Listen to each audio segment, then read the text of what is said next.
Hello, everyone, and welcome back to another episode of Beef's Bets here on Fox Sports The Gambler and PickSwap Media. As always, your host, Ryan Coyle, joined alongside Joe Kmetz for the weekly college basketball weekend preview, where we'll be touching on one Friday game, two Sunday games, and 7 Saturday games for this week. And Joe, can almost feel it. This Saturday, March 1st, I think we got a little bit of a taste of March last night with Maryland and Michigan State. Even Oklahoma versus Kentucky was a great game. Texas versus Arkansas was a great game. Had a lot of great games with March feel last night.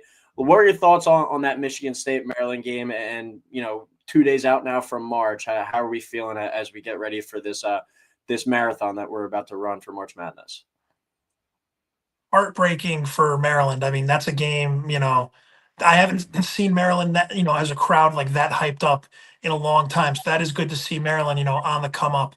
Because, Coyle, you and I remember, being younger when they were still in the ACC, getting great crowds for a lot of games. Big Ten, they've been kind of up and down the past couple of years. It's good to see them starting to bounce back, but that's just a really tough way to go out. But this is the best time in the sports calendar.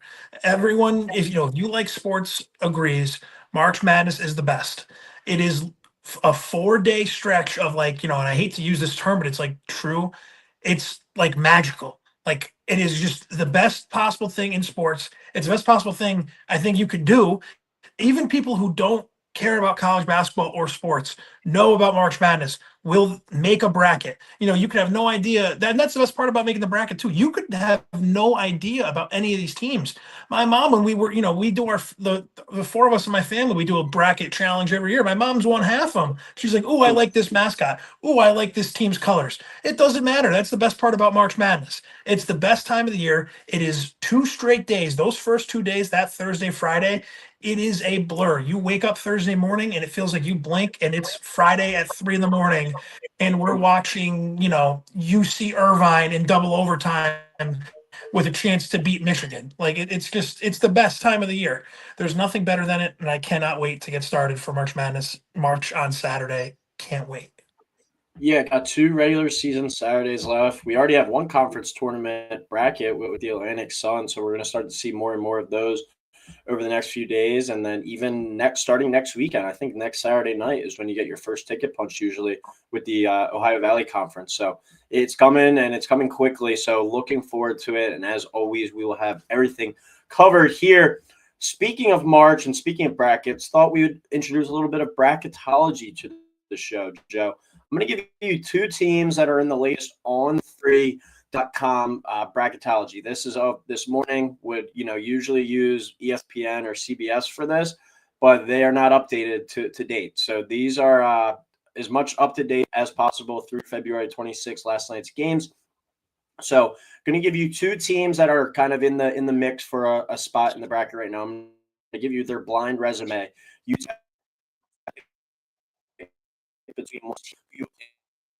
All right, so the first team that we are going to go with, they are 50th in the net, 48th in KenPom. They are 16th in strength of schedule, 138th though in out-of-conference strength of schedule, 44th in strength of record. Their record is 17-11, and then in quad 1 they're 5-9, quad 2 3-1, quad 3 2-1, and quad 4 7-0. So that's team 1. Team 2, 39 in the net, 42 in KenPom, 22 in strength of schedule, 286th in out-of-conference strength of schedule, 56 in strength of record, 16-12 overall. They are 4-9 in quad 1, 3-3 in quad 2. No bad losses, though. 2-0 in quad 3, 7-0 in quad 4. Joe, if you had to pick between one of those 2 teams to go to the NCAA tournament based on their resume, who would you pick? And let me know who your guesses are on those 2 teams as well. I'm going with Team A. The non-conference strength of schedule is really big. It stands out to me there. And while no bad losses is great, once again, Cole, you kind of said it, that with that strength of schedule being so low. Team A, I'm going to guess, is Vanderbilt? No. Team B, I'll guess. What was the record for Team B again? 16-12. 16-12. I'm gonna guess Oklahoma. Team 1 was Oklahoma. Team 2 is Texas. Wow. I mean, yeah, I don't know. So who would you put on? I mean, out of those two, I think you'd have to go with Oklahoma if I'm picking one of those two teams. I don't think either one of them should get in right now, if I'm being particularly honest. But yeah, They're I would both in have the to go last 4 Oklahoma. in as of right now. Both last four in. Yep. Texas being the last team in. Yeah, I mean, All right. Well, Oklahoma. oh, you got it. No, you're good. Just go. That'll do it for the little bracketology segment. We'll address that over the next couple of weeks as well. Probably go a little bit more in depth over these next 2 weeks, but a little appetizer there. We have a great slate of games this week, and the second to last regular season college basketball Saturday already. It's hard to believe it. We say it every week, but football season I feel like went so deep and so long this year. It kind of sideswiped a lot of the college basketball hype, but here it is now. As we said, March is on Saturday. We got one game on Friday to touch on. But a great weekend of hoops ahead to lock in. We'll start on Friday, though. As always, our projections are from Haslam Metrics. We have UCLA 20-8, Big Ten matchup, going to number 20 Purdue, 19-9, 8 o'clock tip on Fox. Purdue projected to win 70-68. So we'll go Purdue -2.5, over under set at 138.5. Yeah, going with Purdue here, Coyle. 71-67. I think it's going to be a low scoring game. UCLA has struggled going on the road, across multiple time zones. Mick Cronin has been very vocal about that this year. So I am going with Purdue at home. Not a must win or anything, but it's one of those games, they're definitely sliding. And, you got to start winning a couple of these games late to try to build momentum back up for the tournament. Because if you continue to slide, you could be an early exit in March. Yeah, I'm going to give a stat of the game for each of our 10 games this week. My first stat of the week for this game on Friday night between Purdue and UCLA. Purdue only 2-4 since February 1st, and they've really struggled on the defensive end. They've given up 70 or more in 7 straight games. And while this isn't a gotta have it game, a game that, if they don't win, they're not going to the tournament. But if you're Purdue, you're not playing your best ball at the right time. You certainly want to be kind of on the up and up, kind of peaking right now. And Purdue has not been doing that. This is like a must, not a must win, but a would be a very nice win to have to kind of get some of this confidence, some of your swagger back. Because Purdue is playing really well kind of in the middle of the season there, and they've hit a really big lull. So they need to turn it around on the defensive end. UCLA is a tough team. Mick Cronin, a tough coach, obviously, but I do like Purdue to get this one at home. Mackey Arena, one of the better environments in all of the Big Ten. I'm going to take Purdue to win tomorrow, 80-77. So Purdue -2.5, over 138.5 will be my first play there for Friday night. Or we go to Saturday, and Joe, we're broken record, but another big time matchup in the SEC. It's crazy because anytime number 1 Auburn at 26-2 and number 17 Kentucky at 19-9 face off, you would think that's like the game of the week, the game of the weekend. But there's just game after game in the SEC yet again that might even be better than this one. But this is a 1 o'clock tip on ABC. Auburn projected to win, according to Haslam, 83-78. So go Auburn -4.5. Set the over under. Yeah, so I'm going to take Auburn here, 88-85. So I'll take Kentucky plus the 4.5. And I'm going to go with over 160.5. I just think this Kentucky team is really banged up, even though, they're having their guys playing. Lamont Butler didn't seem 100%, even though I think he could still be at 75% and be, one of the elite guards in this country. But I think they're a little bit banged up. I know this is going to be a zoo, with Auburn coming to town. But I just think Auburn, the better team. They just seem healthier right now. At the end of the day, I'm going to bet on Jai Broom. That was a very emotional win for Kentucky, too. Needing to pull it out of the fire at Oklahoma. I've been seeing all over Twitter, but that's a game that Cal loses. So I think that's really interesting as well. But I'm going to go with Auburn here getting the close win. So I'll take Kentucky to cover the 4.5. I'm going to go with over 160.5. Kentucky has been a much better defensive team at home in SEC play this year. allowing only 77 points per game. That's compared to on the road, they allow 84 points per game. Neither is great. Neither is as a reason why you would be saying that this is a NCAA tournament deep run type of team. The defense certainly has to improve. But with the pace of play that they play at, they're going to be subjective to giving up some points. But they have been a much better team at home. They do get Auburn at home in this one. Auburn coming off a game, though, where they just scored 106 points might look like they're getting back, not on track. Obviously, they've been great all year, but back to kind of their dominating ways. That was a dominant performance last night against Ole Miss. I think Kentucky is going to keep it close at home and keep it within the number, but I am going to take Auburn to win this one outright. I'll go 81-78. So Kentucky plus 4.5, under 160.5, just hitting there. But look at Kentucky's defense. If they're able to get some stops in this one, I do think that they have a chance to pull off the upset against Auburn. All right, second game in the SEC that we'll be touching on, Oklahoma, 17-11. I came away, I know they wound up losing that game, but really impressed with that team last night. I think that, if they make the NCAA tournament, no one's going to want to play them. Very talented squad, just a couple bounces didn't really go their way last night. Otega Owe, who formerly played at Oklahoma before transferring to Kentucky, had a career night last night. He was awesome and kind of played with a chip on his shoulder, it seemed like, and was a man possessed out there. So credit to him and what he did to kind of take over that game and win that game. But I like this Oklahoma team, but time's kind of running out here with the 17-11 record. It would be big if they find a way to go to Ole Miss, who's 19-9. So 2:00 tip on ESPN2, I believe. Ole Miss projected to win 78-71. So Ole Miss minus 7.5, over under 148.5. Yeah, so I'm going to go with Ole Miss here tight. Winning this game 74-72. I'll take Oklahoma plus 7.5. I'm going to go with the under of 148.5. This is a game I feel like Oklahoma, I was kind of saying before with Kentucky, very emotional win. This is a very emotional, tough loss. At this point in the year, it's not like they're a team in the tournament where people can say, hey, this is a loss that they can use to bounce back and, really get right for March. This is a team that is, I think they're going to miss the tournament. I do think they're very good. I'm not taking that away from them.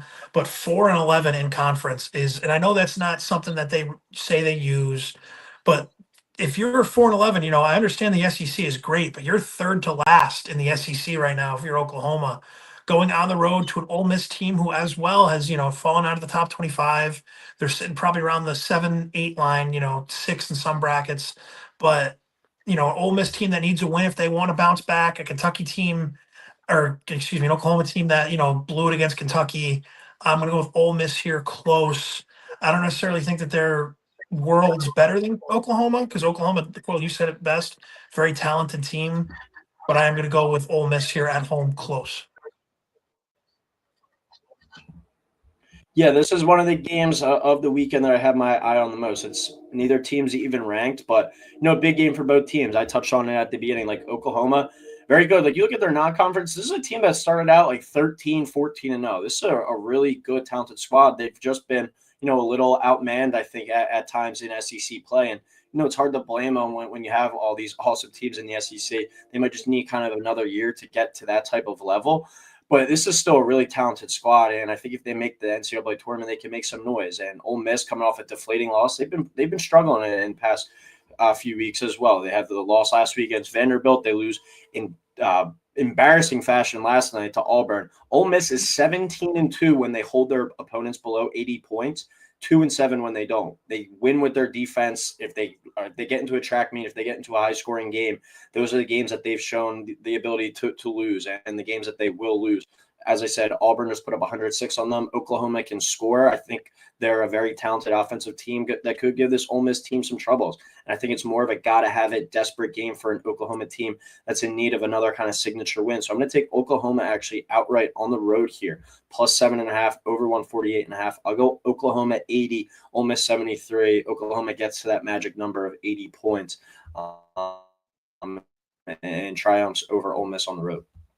All right, we go to the Big 12 now. Number 10, Texas Tech at 21-7 travels to Kansas, who's 19-9. 2:00 tip on ESPN. Kansas projected to win slimly, 72-71. So go Kansas minus 1.5, over under 142.5. Yeah, I'm going to go with Kansas here, 70-68. I'll take a minus the 1.5. I'm going to go under 142.5. I'm considering this a little bit of a letdown in a way for Texas Tech. They just lost to Houston. Houston clinched the Big 12 regular season title. I think Texas Tech's going to be coming, in a little bit depressed, a little bit hanging their heads. Kansas in a weird spot where Kansas is kind of in a gotta have it spot if they want to, improve that seed.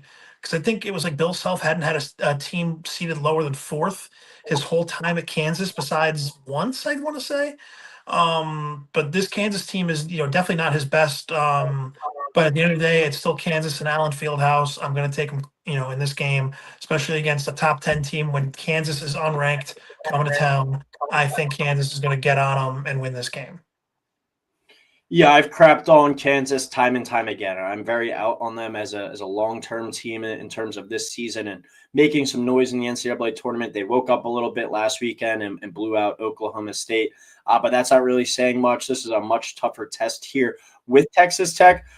The magic number in this game, though, between Texas Tech and Kansas, 75 points. Texas Tech 14-3 when they score 75 or more. Kansas 17-3 when they hold their opponents under 75 points. So look for that magic number there of 75. If Texas Tech's able to get over that, there's a chance that they go into Fog Allen Fieldhouse and win. If Kansas holds them under 75, I definitely like for Kansas to be able to win that game. With that being said, I still have this one being a little bit more of a shootout. I think it's kind of down to the wire. You might get some free throws to push it over towards the end. But I'm going to go Kansas 80-76. So Kansas minus 1.5 over 142.5. You said it best, Joe. The Fog Allen Fieldhouse is still intact. It's still standing up. Kansas still rarely loses games in that building. I know Houston went there, but I don't see him losing once again to a Texas Tech team. So I'm going to go with Kansas to win here and to cover that 1.5 by 3 points. So I'm going to go 82-76 there for Kansas. All right, SEC, probably, at least on paper, the game of the week. To contrasting styles, to polar opposites. You got number 6 Alabama, 23-5. They want to get up and down, score 90 to 100 points. Travel to Tennessee, number 5 in the country, 23-5. They want to play the game in the low 60s to the mid 60s. 4 o'clock tip on ESPN. Tennessee projected to win, though, 79-74. I think if it gets to that score, it's going to favor Alabama for sure. Tennessee minus 4.5, over under is 152.5. Yeah, so I'm going to go under 152.5 here. I love that play, but I'm going to go with Tennessee here, 75-74. I'll take Bama plus the 4.5.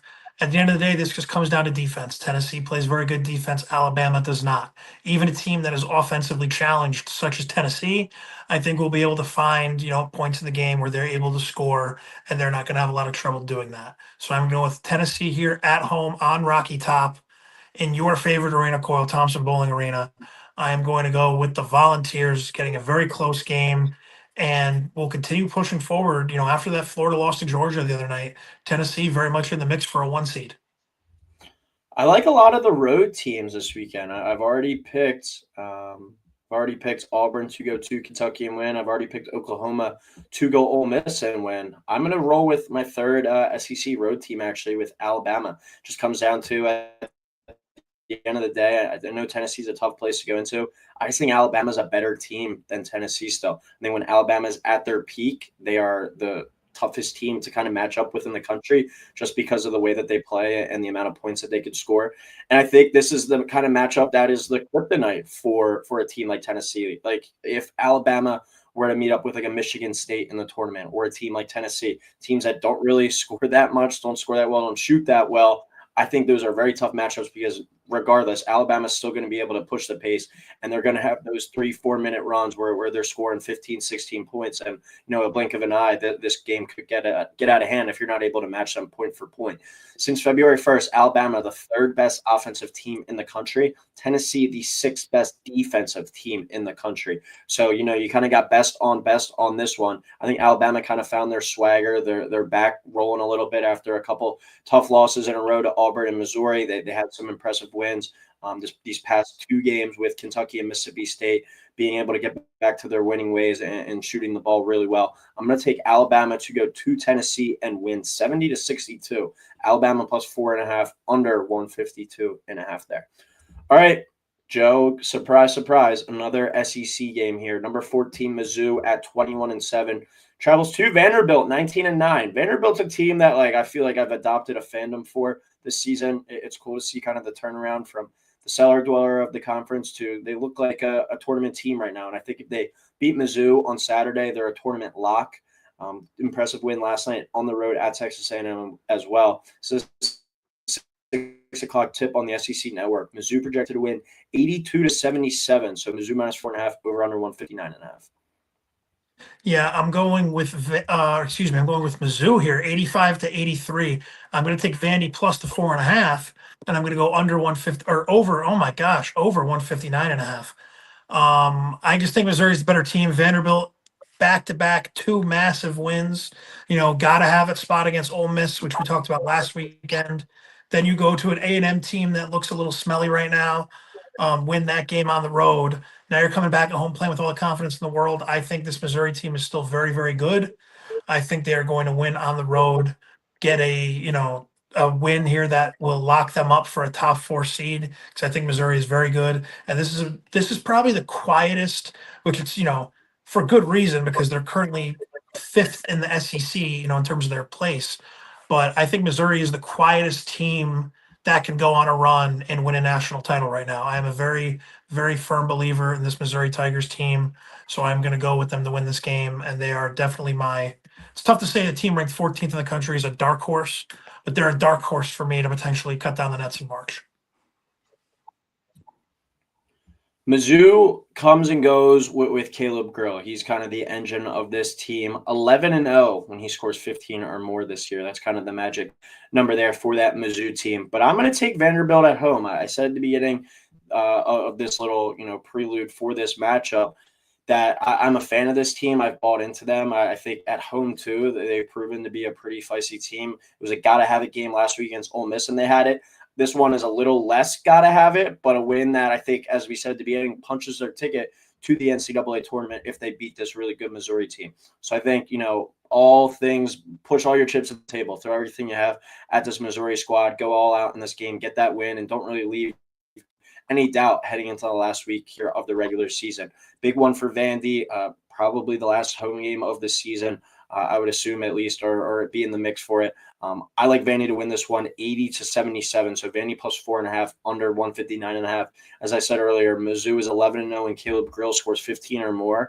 I'm not sure if that exact stat will be kind of on the scouting report for Vanderbilt, but it's going to be basically limit him. If we take him kind of out of the game, Mizzou is a much different team. So I like I like Vanderbilt to win this one at home as an outright dog in this one, plus 4.5 and under 159.5. All right, yet again, another SEC team. And we have a little bit extra time where we're kind of moving through this one quickly. So I'll pose a sidebar question about a team we actually talked about at the beginning in our bracketology segment, Joe, and that's Texas. And if they don't make the tournament, there's already been some rumors out there that Rodney Terry might be on the way out, might get fired. And I've heard this before, and I've heard it again now. They're saying that Texas is a top 10 job in all of college basketball. I don't think there's ever been a time in my 25 years on earth that I've looked at the Texas basketball program and I'm like, that's one of the top 10 brands, top 10 jobs in the entire country. I would definitely take probably 15 to 20 more. I know that they have, good resources, good, brand new arena. The money's nice down there. But in terms of basketball jobs, do you think that's a top 10 job in the country? No, I mean, I'm just looking at the top 25 right now in the rankings, and there's plenty of better programs all over that list. I don't think Texas is a top 10 job in this country. Coyle, kind of like you said, when have we ever, maybe, okay, when KD was there when we were, younger, that was, Texas was really, really good. But in terms of one of the best programs, like, I don't know how you could say Texas is one of the top 10 programs in the country when to be a top 10 program in the country in your sport, your other sport cannot be more important. Texas will always be a football state, even if they have good basketball. It's not that they're not going to root for the team. It's just that at the end of the day, Texas football can go 8-4 and win the Alamo Bowl, and people will be more excited than like a Sweet 16 run from Texas basketball. So I would not say that this is a top 10 job in the country. Yeah, it doesn't make much sense to me. I feel like when people just kind of throw labels like that out there, all right, well, if you just even want to go through the top 10, Duke's above them for sure. but I guess it kind of gets tricky now when you mix in the SEC schools. But it goes back to the same exact point that like the SEC schools are. Texas is an SEC school. Texas is a football school. Like I would take, I think as of right now, as of this minute, I would take the Auburn and the Alabama basketball job over the Texas job. I would take the Houston basketball job over the Texas job. I would take Michigan State over it. St. John's, probably not, just because it's smaller, but you do get to play at the Garden. Iowa State, probably no. Texas Tech, probably no. Wisconsin, probably not. Maryland, I'm taking over it. Kentucky, I'm taking over it. Purdue, I'm taking over it. Louisville, I'm taking over it. Arizona, I'm taking over it. And we're not even naming programs like UCLA. Kansas isn't even in the top 25. UConn. The list can kind of go. UConn, yeah, the list can kind of just go on and on. We're not even, sitting down. I bet if we sat down, there's 15 to 20 that I would be able to confidently name over. I would take Texas. But yeah, I just wanted to kind of throw that out there as a little bit of a sidebar conversation. We have 1, 2, 3, 4 more games to get to. 2 on Saturday, 2 on Sunday. Yet again, another SEC matchup. Number 12 Texas A&M at 20-8, who's been on a bit of a losing skid recently. They've hit that SEC wall that we've seen teams hit throughout the season. Goes to number 3 Florida, who's 24-4, 8:30 p.m. tip on SEC Network. Florida projected to win 76-66. So we'll go Florida minus 9.5, over under 141.5. Yeah, I think this is, a real tough spot here for A&M. You're on a little bit of a skid, but you're going to be playing a pissed off Florida team that lost to one of their bigger rivals in Georgia. Maybe basketball wise, they aren't as big as rivals, but I know obviously football wise, they're pretty big rivals. And at the end of the day, that bad blood carries over sport to sport. So Florida's definitely, coming into this game pissed off. They can't really afford a second loss if they want to try to stay in the hunt for a 1 seed in this game. But I am going with Florida here, 78-70 at home. I'll take A&M to cover the 9.5, just because I think 9.5 might be a little bit too much points. I am going to go with the over 141.5 as well. I think that will hit pretty well. I'm actually pretty confident on that total. So this game will probably be 38-36 with 5 minutes left to go. But I am going to go with Florida here at home. And at the end of the day with this A&M team, it's what's kind of been scaring me all year with them. Wade Taylor is unbelievable. He's a great basketball player. So I'm not this is not a shot at him. But if he doesn't have a great game, I think, obviously every team, okay, their best player doesn't play well. They're a little bit limited. But I feel like with A&M, that is, very much like it's more of a problem with them than other teams. I don't think their roster is as deep as some of these other schools. So that is something that's going to, kind of keep me on wait and see mode with A&M going forward heading into March. Well, if you weren't having a great day, I just read on Twitter as well. A DraftKings casino customer in Michigan turned a 20-cent bet into $9.28 million. It's the largest online casino jackpot in U.S. history. If you wanted to feel any worse about yourself today. Why can't it be me? Why can't it be me? You do those 20-cent spins too. I do. I love the 25. I haven't been able to do them because Connecticut makes no sense with their gambling laws. But whenever I go down to you guys in Philly or, back when we were in college, the little 20-cent free spins, I love those things. The biggest jackpot I hit was 75 cents. That's ridiculous. Oh, 9.28 million.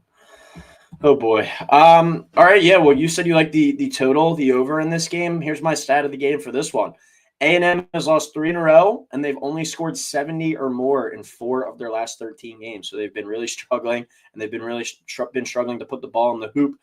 Outside of Wade Taylor, as you were kind of saying, who else do you really depend on? It's a team that thrives on the offensive glass, but they've been in a bit of a stalemate here on the offensive end, and now they go to a Florida team coming off a loss. I think Texas A&M drops their 4th straight in a row. I've been a big Texas A&M proponent throughout the year. Maybe they can turn it around over these next few weeks, maybe make a run in the SEC tournament, but they're on kind of the opposite of what they've been the past few years. They started out really hot this year. Now they're cooling off down the stretch. The past few years, they were starting off really cold and heating up down the stretch to make the NCAA tournament. So what version of Texas A&M do we get over these last couple weeks before you head into the SEC and NCAA tournament remains to be seen, but they're definitely on a bit of a downward trajectory right now. I think Florida plays a little bit more desperate at this one to right their wrongs from that Georgia game. I like them to win, but I will take A&M to cover. Give me Florida 74-70, so A&M plus 9.5 over 141.5. All right, last game on Saturday, Big 12. One of the crazier games of this season. The first time these two teams met up with the Caleb Love buzzer beater. Number 22 Arizona at 19-9 travels to number 9 Iowa State, who's 21-7. 9 o'clock tip on ESPN. Iowa State projected to win this one 76-73. So we'll set it at the old Iowa State -2.5 over under 148.5. I am going with McClay's Cyclones here, 71-68. I will take the Cyclones -2.5.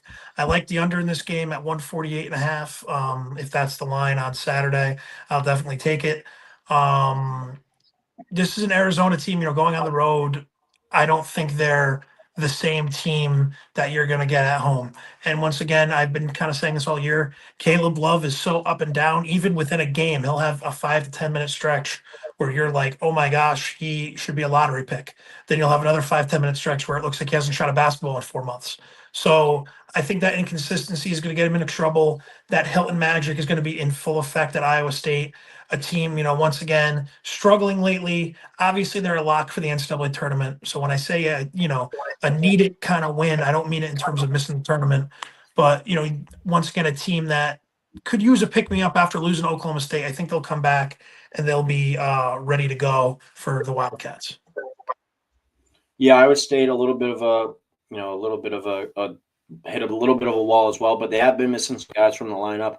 A couple guys were still out against Oklahoma State the other night. Hopefully they're back for their sake this weekend. I like them to, if they're at full strength, to win this game and protect home court.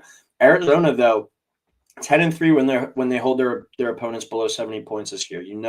The offense is always going to come with these Tommy Lloyd teams. If they're able to defend, they can hang around with just about anyone in the country on any given night, I think.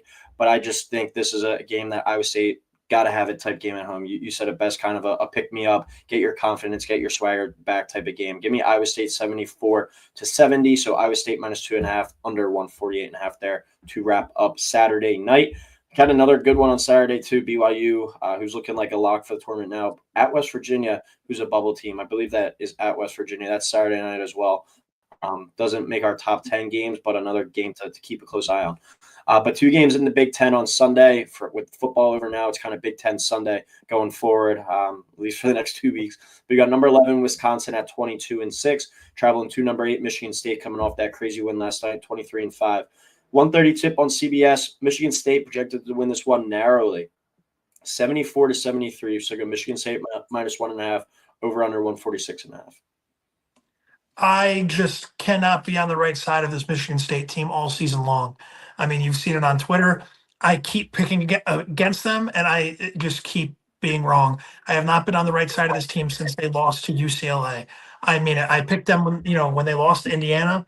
Then I started fading them, and they just keep winning. I think this team at this point, I'm just going to keep betting against them, and they're going to go on a run to the Final Four. However, I will pick them to win this game outright against Wisconsin, 65-64, but I'll still take the +1.5 for Wisconsin here. And I'm going to go with the under 146.5. I just, we talk about it all the time. January, February, Izzo, how good of a coach he's been. Been at Michigan State for 30 years. I was listening to a podcast earlier, and they were saying this might be his best coaching job yet, which Michigan State was not expected to be number 8 in the country, kind of a lock for a 2 seed, especially if they end up holding out, winning the Big Ten regular season tournament. Who knows what's going to happen in the Big Ten conference tournament, because conference tournaments are always weird. You're always going to have that one top 2 seed that falls kind of earlier than expected. But if you win the Big Ten regular season, that means a lot, especially to the committee. So we could very well be seeing Michigan State as like a solid 2 seed. And if they avoid, Auburn or Duke, you could see Sparty go on a deep run. And that's going to be something that's going to be very interesting to see, because I'll probably find a way to bet against them every single time. I might just doubt them to a national championship at this point. Yeah, I'm on the same boat as you, Joe. It's like, even if I do bet on them a few weeks ago, the only leg, I had like a 4-leg money line parlay. The only leg that I needed was them to beat Indiana at home, and they dropped that game. It's like, even when I do bet on them, they find a way to screw me. But this is a Michigan State team. The uglier the game is, the better for them. They want it to be a rock fight. They want it to be a low-scoring, ugly game. They're 8-0 when they hold their opponents to 60 or less. If they can get these teams in rock fights like they did last night on the road at Maryland, that plays into their favor because this is a team that doesn't shoot the ball well. We've talked about that time and time again. But for them to go to Maryland last night, only even attempt 15 threes. They only made 4, but even only attempt, like, it's not that they're not a good shooting team. They just don't even shoot them anymore either. So for them to be able to go in there, to win with rebounding defense, tough guard play, all the cliches you want to say, very impressive. And I like them to find a way to win this one at home over Wisconsin. I think this is going to be an awesome game. I think a little higher scoring than that 60 mark, but I'll go 70-68. So Michigan State -1.5, under 146.5. And last game to round out our Sunday. And Joe, CBS does it right. Like, you look here, this game will be right after the one before, but it's a 1:30 tip on CBS between Wisconsin and Michigan State. They're like, all right, we won't start our next one till 3:45 because none of these games ever start on time with the 2-hour window. So we got a potential game to, you don't have to miss the first 4 or 5 minutes, or you don't have to go tune into Paramount Plus or something like that. But you got Illinois at 18-11, at number 15 Michigan 21-6, 3:45 tip on CBS. Another one projected to be very tight. Michigan 79-78. So we got Michigan -1.5, over under 156.5. Yeah, Coyle, these ends of the basketball games, if they're close, are insane. I saw on Twitter, and it could have been a little fake, but I'm going to choose to believe it. It was like the last 2 minutes and 30 seconds of the A&M Vanderbilt game last night took 38 real-time minutes to complete. Like, that's insane. And I understand, Yeah. you've got timeouts and dead balls, but every single time, and, at the end of the day, nothing is going to change because we're still going to watch the sport. But, ESPN tries to squeeze out as much, money as possible from their ad partners, and they try to fit in as many commercial and TV breaks as they can so they can get more money. And I understand it is a business, but, it's insane. These games used to take 2 hours and it was not a problem. Now, you have some games not coming on till halftime because the first game took so long to complete. It's just crazy now what this is turning into. And that is kind of the one good thing, with March Madness, how they have the 4 networks so they can stagger the games. You usually don't get something like this where, like, hey, we have to start this game, on streaming because this first game hasn't ended yet. But it is kind of crazy how long, these games take. CBS does do it right, give themselves a little bit more time so you're not, running over, a game. Because if you're a Michigan fan, you don't want to watch your arch rivals play. You want to watch your team play basketball. Mm-hmm. But that being said, I digress. It wouldn't be an episode if I didn't have a rant about the TV. I'm going with Michigan here, 77-72.